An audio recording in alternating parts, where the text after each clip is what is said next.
সম্প্রতি Saint Martin দ্বীপের কাছে মিয়ানমারের ৩টি যুদ্ধজাহাজ ৪ দিন ধরে অবস্থান করতে দেখা যায়। এ ঘটনায় সরকারের উচ্চমহল নিজ দেশের সার্বভৌমত্ব বজায়ে কোনো ছাড় না দেওয়ার হুঁশিয়ারিও দেয়। তারপরও আলোচনা সমালোচনা থেমে নেই। আমরা বলে দিয়েছি যে আমাদের গুলি করলে আমরাও এরপরে পাল্টা গুলি করব। ক্ষমতা নেয়ার পর বছর তিনেক ধরেই মিয়ানমারের জান্তা সরকারকে লড়তে হচ্ছে একাধিক সশস্ত্র বিদ্রোহী গোষ্ঠীর বিরুদ্ধে। একের পর এক হামলা চালিয়ে এলাকা দখলে নিচ্ছে বিদ্রোহীরা। বাংলাদেশ মিয়ানমার সীমান্তেও সশস্ত্র বিদ্রোহী আরাকান আর্মির সঙ্গে মিয়ানমার সেনাবাহিনীর তীব্র যুদ্ধ হয়েছে। সীমান্তের ওই পাড়ের ঘটনায় আতঙ্ক এপারেও ছড়িয়েছে। নাজেহাল হয়ে মিয়ানমারের বর্ডার গার্ড পুলিশ বিজিপি সদস্যরা প্রাণ হাতে নিয়ে বাংলাদেশে পালিয়ে আসে, যদিও পরে তাদের ফেরত নেয় মিয়ানমার। সীমান্ত নিয়ে বিরোধ নেই, সেন্ট মার্টিনের মালিকানাও কখনো দাবি করেনি মিয়ানমার। এ অবস্থায় মিয়ানমার জান্তা সরকার বিদ্রোহী গোষ্ঠীদের দমনে যে হামলা শুরু করেছে, সেখানে নৌসহায়তা কৌশল হিসেবে বঙ্গোপসাগরে যুদ্ধজাহাজ মোতায়েন বলে মনে করেন নিরাপত্তা ও সামরিক বিশ্লেষকরা। ইতোমধ্যে অভ্যন্তরীণ কোন্দলে জর্জর মিয়ানমার জান্তা সরকার নতুন করে প্রতিবেশী কোনো দেশের সাথে সশস্ত্র দ্বন্দ্বে জড়াতে চাইবে না বলেই মত তাদের। এটা নিয়ে আমার মনে হয় সব পক্ষে একটু বাড়াবাড়ি হয়েছে। আমরা জানি যে মায়ানমারের অভ্যন্তরে সমস্ত সীমান্ত জুড়ে অন্তত 1 ডজন সেখানে অথবা তার বেশি সেখানে সশস্ত্র গোষ্ঠী তারা মায়ানমারের যে সামরিক জান্তার বিরুদ্ধে তারা সংগ্রাম করে যাচ্ছে এবং এক্ষেত্রে স্বয়ং মায়ানমারের যে প্রাক্তন সরকারের অনেক সমর্থক এবং মূল ব্রহ্মা যে জাতি গোষ্ঠী তারা অস্ত্র তুলে নিয়েছে। সুতরাং ঘটনা ঘটছে সব সীমান্তে এবং বাংলাদেশের পার্বত্য চট্টগ্রামের অপোজিটে যেটা হচ্ছে সেটা হচ্ছে আরাকান আর্মির, এবং আমরা দেখেছি যে শত শত একের পর এক আরাকান আর্মির হাতে একের পর এক মায়ানমার আউটপোস্টগুলো তারা ওভাররান করেছে, দখল করেছে এবং এইসব মায়ানমারের যে বর্ডার পুলিশ এবং কোনো ক্ষেত্রে সেনা সদস্য তারা বাংলাদেশে আশ্রয় নিয়েছে, অনেক ক্ষেত্রে অস্ত্র হাতে, অনেক ক্ষেত্রে অস্ত্র ছাড়া, অনেক ক্ষেত্রে তারা আহত অবস্থায় আসছে এবং আমরা সবাইকে তাদেরকে নিরস্ত্র করে তাদের প্রয়োজনের সেবা সুস্থতার ব্যবস্থা করেছি এবং মায়ানমার থেকে যারা তাদেরকে নিয়ে গেছে।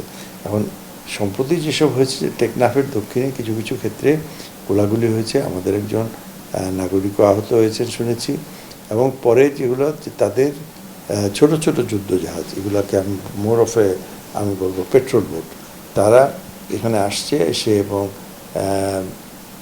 কয়েকটা ক্ষেত্রে তারা ওই তাদের তীরবর্তী অঞ্চলে গোলাগুলি করেছে এবং সেই তীর থেকেও তাদের উদ্দেশ্যে গোলাগুলি হয়েছে। অর্থাৎ ওই এলাকাগুলোতে মায়ানমার বাহিনী এখন নাই অথবা প্রচণ্ড চাপের মুখে আছে। যেহেতু স্থলভাগ থেকে তাদেরকে সাহায্য করা যাচ্ছে না, সুতরাং নৌবাহিনীর যেই জাহাজগুলো, মায়ানমারের নৌবাহিনীর জাহাজগুলো এসে তাদেরকে, এটাকে আমরা মিলিটারিতে বলি naval gunfire support, NGFS, naval gunfire support, এবং সেটা যুদ্ধের যে কোনো সময় হয়।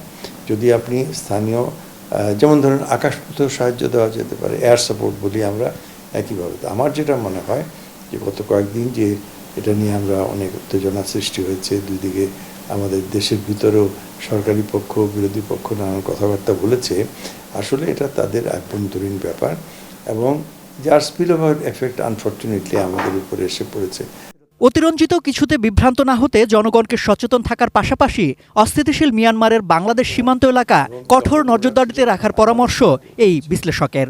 ওদের পারে যদি কোনো যা অ্যাক্টিভিটিসগুলো হয় সেগুলোও দেখা যায় এবং আমাদের জাহাজ রেগুলার সেখানে যাচ্ছে।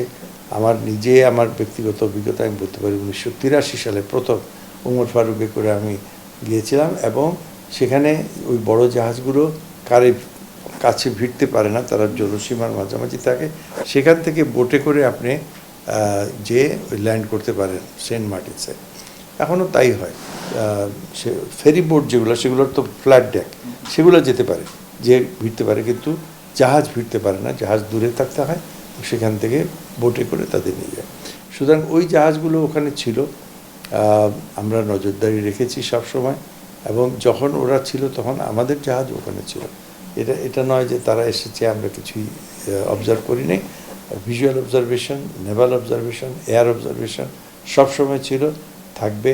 এই যে তাদের ওখানে যদি গোলাগুলি হয়, সেই গোলাগুলিগুলো মাঝে মাঝে বাংলাদেশে এসে পড়ে, এটা আমাদের জন্য ঝুঁকি। আমরা চাইবো একটা শান্তিপূর্ণ মায়ানমার গড়ে উঠুক, কারণ আপনি জানেন যে বাংলাদেশ আপনার এই যে আমাদের বিমস্টেকের সদস্য হিসাবে আমরা ইতিমধ্যে সম্পূর্ণ তৈরি, আমাদের ইনফ্রাস্ট্রাকচার যে বাংলাদেশের সাথে মায়ানমার হয়ে থাইল্যান্ড, চায়নার সাথে ব্যবসা বাণিজ্য, এখানে কোটি কোটি কোটি টাকার ব্যবসা বাণিজ্য সম্ভব, এবং আমরা তো প্রস্তুত, কিন্তু বাকিরাও সব প্রস্তুত, কিন্তু মায়ানমারের এই আভ্যন্তরীণ কোন্দলের জন্য আমরা সীমান্ত পর্যন্ত যেই, সুতরাং এটা বলা ঠিক নয় যে ওখানে কোনো আমাদের উদ্বিগ্ন হওয়ার কিছু নয়, কারণ নাই, কারণ আছে, কিন্তু আমাদের চেষ্টা জারি থাকবে যে সেটা যাতে যত শীঘ্র সম্ভব এগুলোর সলিউশন হয়, এবং একটা মানে পপুলার ডেমোক্রেটিক সরকার, যেটা জনগণ সমর্থিত সরকার, সেখানে যদি ইস্টাবলিশ হয় তাহলেই কেবলমাত্র এইসব কোন্দল